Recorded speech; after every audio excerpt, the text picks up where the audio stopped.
For collectors, it's the one and only Optibotimus coming to you with another video review. And on today's episode, we're going to be taking a look at the Sideshow Collectibles exclusive of the Hot Toys MMS 412 of the Iron Man Mark 41 Retro Armor version. Now, some time ago, I took a look at the regular Mark 41, and the retro colors is something that Hot Toys has done. I think this is the second one, where they take a pre-existing suit and repaint it to give it that more classic Iron Man look with the gold and the red. Now, initially, I wasn't going to pick this up. I didn't pick up the other one, and usually for me, in my particular display, I like keeping the suits that at least sort of, kind of, in theory, appeared in a movie. The retro ones really didn't. But I was at San Diego Comic-Con and this was first available there, so I picked it up. For the package, though, you got a really cool reflective surface on here showing off the gold and the red. And then you got a nice side profile of the retro Mark 41. Of course, as I said, this is a Sideshow Collectibles exclusive.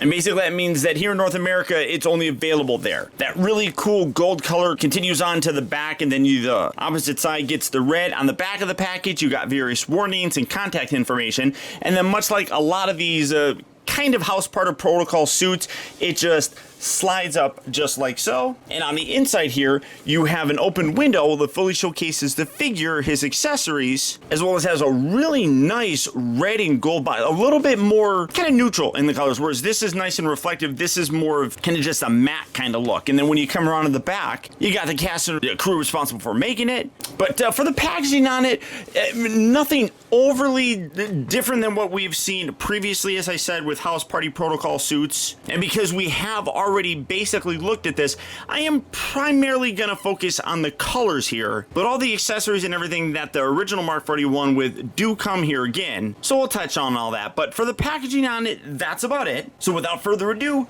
let's get him out here and see how cool he actually is. Alright guys, so here we have the retro version of Bones opened up and out of its packaging. And basically all the accessories that you get are the same that you got with the previous version. As I said, the only thing that's really different is he has more of that classic Iron Man look.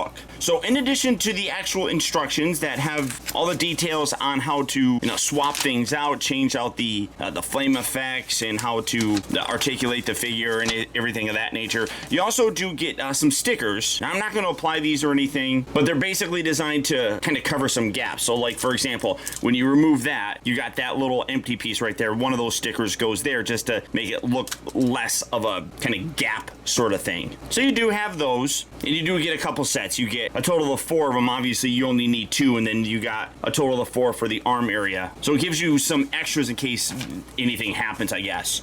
You also do get the batteries for him to activate all the light up sections. Again, I'm not going to put these in, but it lights up his helmet, his arc reactor, as well as the repulsors. And again, that's something that we saw previously. And then in addition to the 2 fisted hands that he has, he also comes with a pair of repulsor hands, again just done up in the classic Iron Man colors with the red and the gold, but really nice details still. I like the black accents throughout the entire thing. Really very simple, but obviously what you come to expect. And then you also do get the pair of articulated hands. That obviously allows you to kind of display things. You also do get a lot of these different flame effects. Now some of these are more designed obviously for how he looks when he's all split apart, but for example, you can take that, you can plug that right in there, you can plug that right in there, and you can have them flying around. You guys know my opinion on the flame effects and the just effects in general. It's not something that I'm overly thrilled about. I like the fact that they include them, but to me, it's just,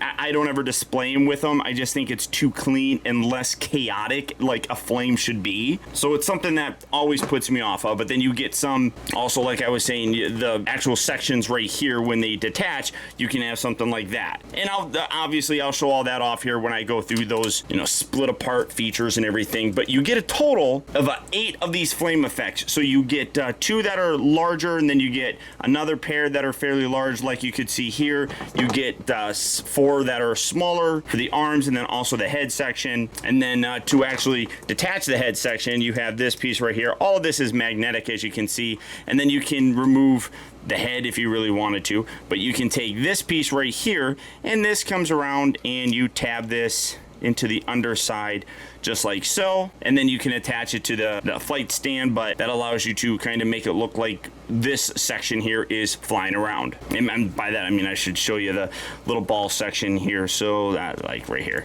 So you take this, you plug that in there. Some of these are different. You have rounded sections which are designed for these ball pegs right here, and then these are more cylinder sort of shape on the inside, which are designed for the actual shoulder sections. So you can do something like that, and again, like I said, you then plug it into here, and then you can make that look like that's flying around or something. I don't know, whatever you want to do. So you do have all that stuff, but removing that, and again, I'll go through all that stuff here in a bit in setting that off to the side. You also do get this really nice new display stand. You can see I still have the little plastic wrap on there. It says Mark 41. You got bones with that kind of reflective chrome surface here on the side. You got the nice gold plate right here that says Iron Man 3 from Marvel Studios. And then you have this section right here. Now, some people are talking about how I've seen people talk about how like this doesn't fit. It does. I don't know what they just are obviously putting it in wrong, but, and I just almost put it in wrong, but it rotates in there perfectly fine, so I don't know why people complain about it. But then you got this big giant spidery sort of thing that, again, like I said, you can attach all of the different parts. Like you can put the arms up here on these little kind of clamp sections. You got some clamp sections down here that you can use for the legs. You got this large middle section here which works nicely for the torso, and then this one right here is more designed for the actual upper chest and head area. So again, you can make it all look like he's flying around and just detached like the bone suit is. I mean, being the 41, it is the precursor to the Mark 42, which we saw a lot of in Iron Man 3. And the fact that the suit can fly around and go where it needs to based on the controls of Tony Stark. But the suit itself is absolutely gorgeous. Let me clear some stuff out and then get really close in on that. I mean, seriously, what's the point in having a 4K camera if I don't zoom in and let you see all the amazing detail? Now, the helmet itself, you can see is fairly simplistic and very standard in its design, but I like some of the extra added kind of silver paint detail through there. You got a little bit kind of put up there. You got some there along his jaw, and then you can see a lot of it around the neck and throughout the rest of the body. This is basically an unskinned version of the Iron Man suit. This is how it kind of looks with all the various gears and kind of mechanics underneath what we normally see Tony Stark flying around in. And it is spectacular. I mean, absolutely gorgeous detail throughout the entire thing. I mean, you can even see like up here where like the air flaps would kind of be. Does that actually open? Oh, well, that's where the battery compartment is. I forgot about that, but you do have that kind of stuff. And I mean, just intricate detail through the entire thing. Now, it is the exact same mold as that previous Bones figure, but you can see just how just kind of pretty it is. I mean, it really, really is. I know that I was talking about how this one, you know, really doesn't mean all that much to me because it never really appeared in the movie, but it still is an absolute gorgeous representation of the suit. All the small little bits, like you look in here and you can see like all those little bits that are painted, and even like through there, it's just amazing the paint job that they're able to put into this. Even when you come down to the legs, you can see a lot of this kind of silvery kind of foil look right there, which looks gorgeous. Again, nice molded detail through there.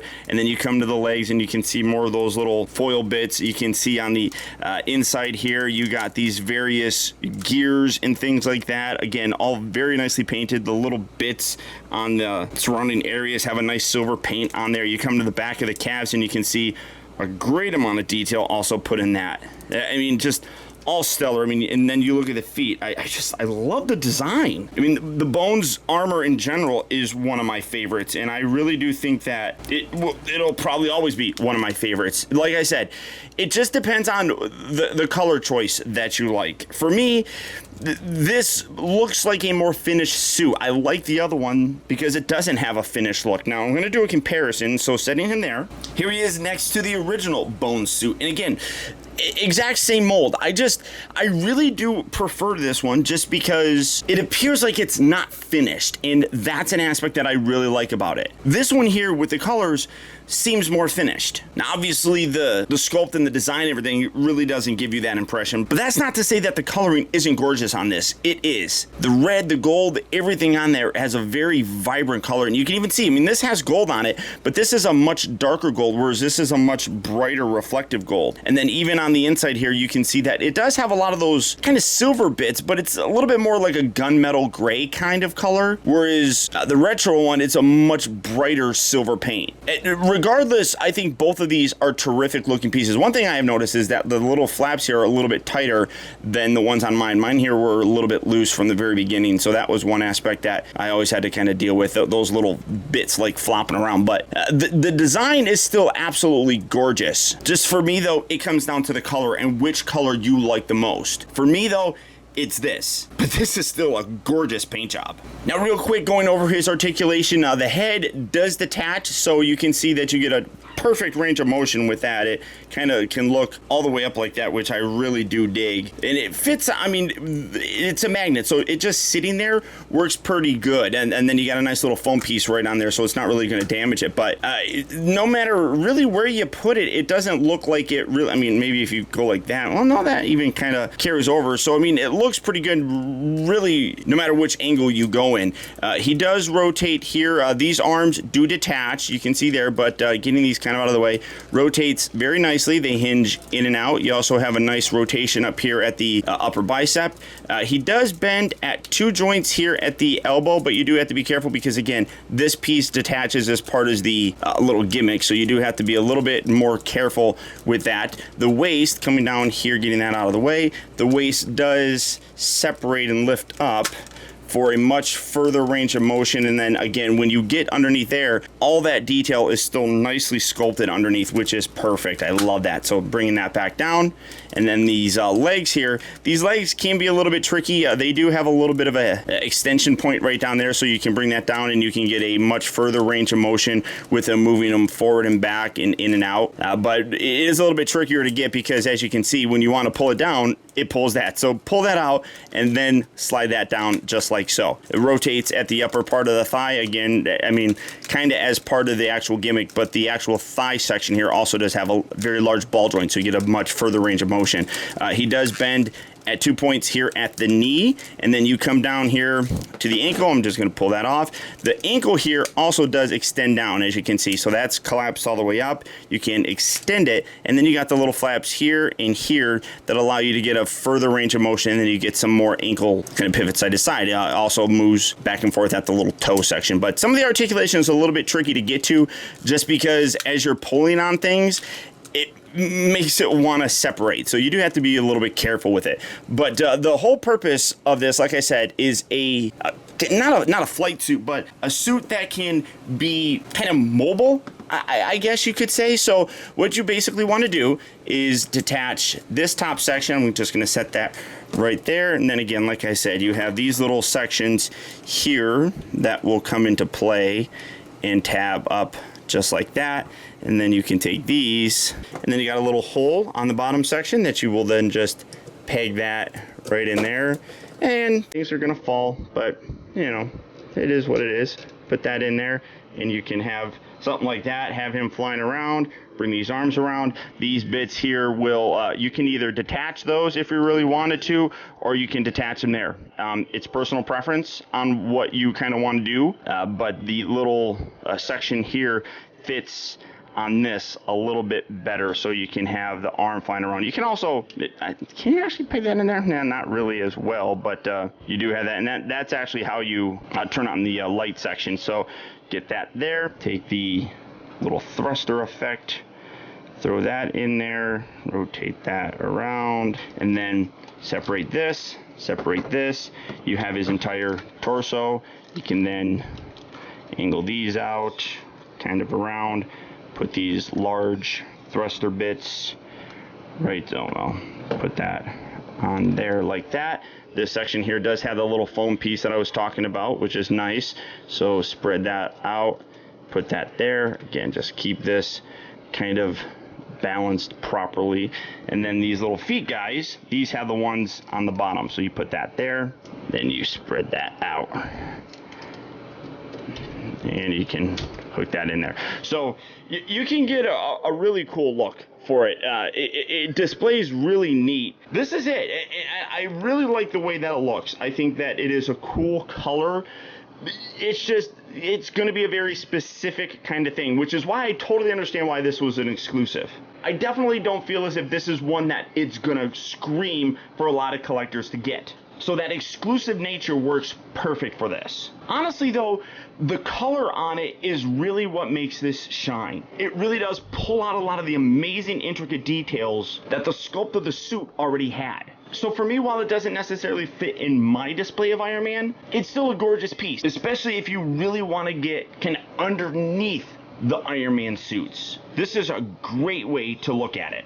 So all that being said, while this was first available at the 2017 San Diego Comic-Con, there are a few pieces left and they're available right now at Sideshow Collectibles. So all you have to do for that is click on the link down in the video description. You'll go to Sideshow where you can check out availability on this as well as the rest of the wide range of Hot Toys 1/6 scale figures. But beyond that, guys, that's about it. So once again, I want to thank you for tuning in. This has been Optibotimus. Don't forget that if you like this video, to please hit that thumbs up button. It goes a long way towards helping me out, and I'd really appreciate it. Also, if you're new here, be sure to subscribe in case you haven't already subscribed. That way you get instant email notifications whenever I upload a new video, and you never miss out on a future review of mine.